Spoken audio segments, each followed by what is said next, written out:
We need to be training these people.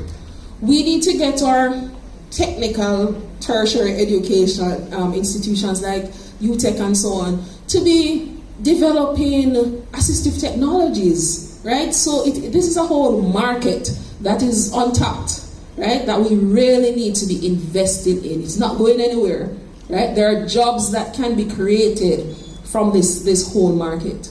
We need to strengthen, as a country, the parent support and JASA and all the other groups. They're doing a fantastic job, but they need support, right? They need support. They need government support. They need support from corporate Jamaica and so on. Expanding the capacity of services like Early STEM and CBRJ and those organizations. We need to regulate and hold accountable our institutions to provide a high level of education and to take seriously the Disabilities Act, that a child should not be excluded on the basis of a disability.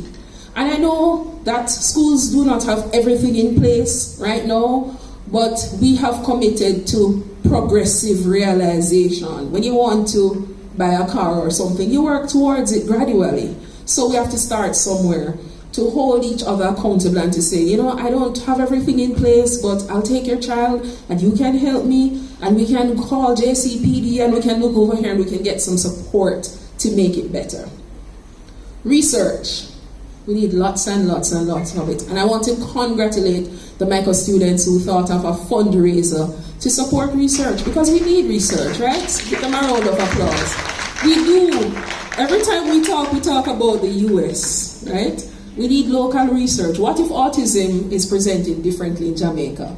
I don't know, Dr. Garbutt, I really don't know. It does. You hear that? My clinicians tell me that. It does. So we need that hardcore research and data that we can hold up and say, hey, DSM-5 says this, we are seeing this. I know it is like that with other disabilities too. Dr. Meredith and I talk about these things, but it's difficult, you know, to penetrate our culture and to get us to know that we don't always have to follow the US mold. We can create our own, right? All right, so let's collaborate. Let's work together. The last thing I'll say is, if you've met one child with autism, and this is not an original quote, I read this, you've met only one child with autism. All right, thank you very much.